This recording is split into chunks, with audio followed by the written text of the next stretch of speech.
Hi, and welcome back to my channel. I'm the Recruiting Maven, and this vlog is going to be centered around rebranding and recreating yourself in the fourth industrial revolution.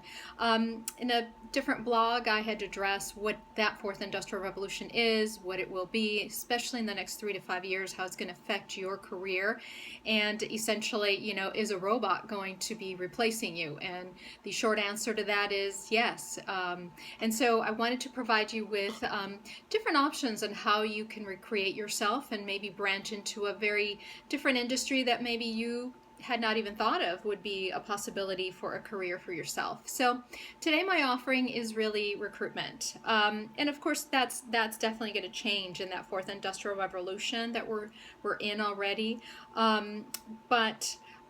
Nevertheless, there's still going to be that human touch. I don't think that's ever really going to go away. And you never know.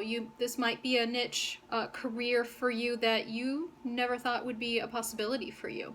So, and especially for people who have great sales skills, because essentially recruitment is a bit salesy. You are selling those positions, you're trying to fill those roles, so there's that piece, you got to close that deal, right? And although, there is a very, very humanistic side to it, that you're going to be helping a family to provide, shelter and food and all that, because now you're hiring that particular candidate, so there's that human part of it as well. So let's start by just kind of breaking it down, what it is to be a recruiter, what types of recruiters are there. So essentially, most people think there's only two. And in my book, there's three.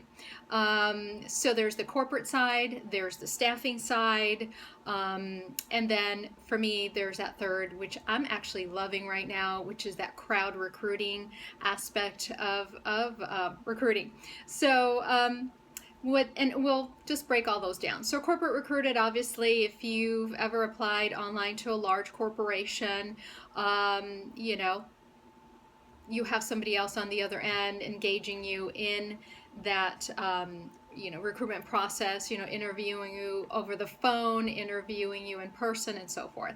Then there's the staffing agencies that we're all pretty much aware of as well, but they supply not only local talent to local companies, but also a lot of them are branching out into more of a national level. So they're not just recruiting for, Los Angeles, or recruiting maybe for, somewhere in Herndon, Virginia, or, Florida, and so many other places. Okay, so then there's that crowd recruiting that I had mentioned earlier, and crowd recruiting is really for somebody who's a little bit more seasoned, who maybe has at least 2 to 3 years under their belt.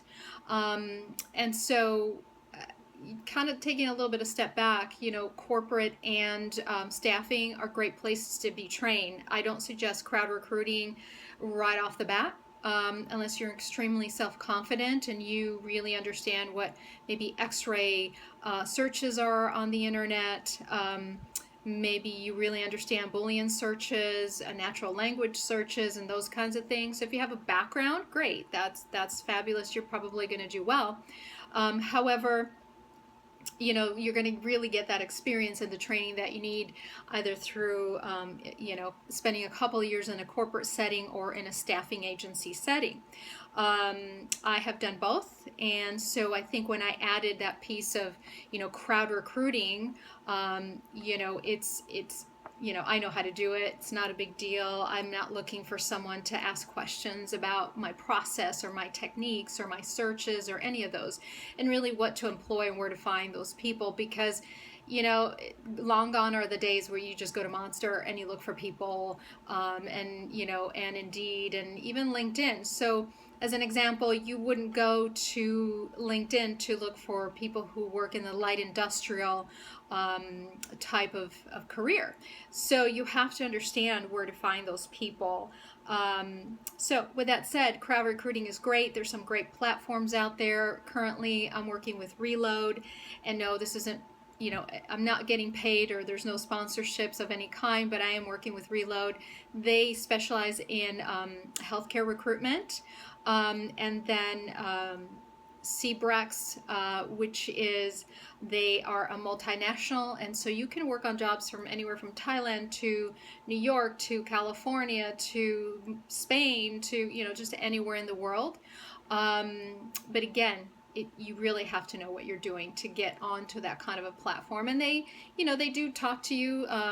The head, I did speak to the owner of and co-creator of Cbrex, and so it wasn't just, oh, sure, here, sign on the dotted line and we'll, you know, please supply us with talent. It wasn't like that.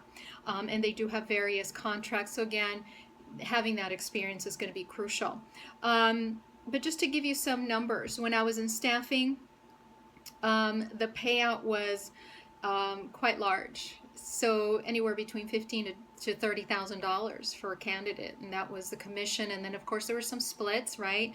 You know, the company got a portion of it, the business developer got a portion of it, and then I got a portion of that.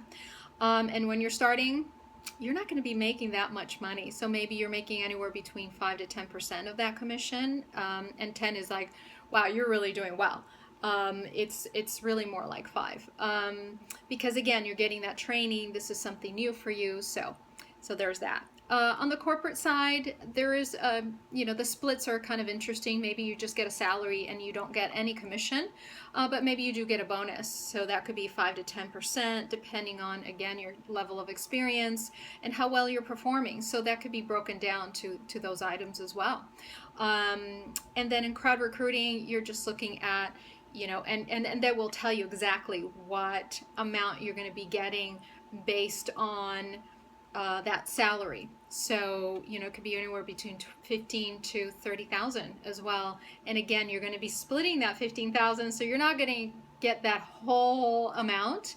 But, you know, sure beats, you know, just going into the office, driving in traffic every morning. You're working from home, so that's really great. So you could be kind of that nomadic tribe, that digital nomadic tribe that we're hearing a lot of, that everyone really wants to work from home. So there's that piece, right? That you can definitely work from Starbucks, and I know I do. And it's pretty nice. I have to admit, it's pretty nice. I, you know, work as much as I need to. Some days I work 12 hours. Some days I work 2 to 3 hours. Again, it just depends on a lot of factors and how much requisitions I'm working on at that day. So, you know, I appreciate your time. Hopefully this was meaningful to you and giving you just another idea of really rebranding or recreating yourself and your career in the upcoming years. And, you know, please subscribe and hit that little bell so you get notifications when I upload new content. And leave any comments, any questions. I will definitely put the appropriate links to Reload and Cbrex. And again, this is not paid content. So thank you for your time. I appreciate it. Have a fabulous day.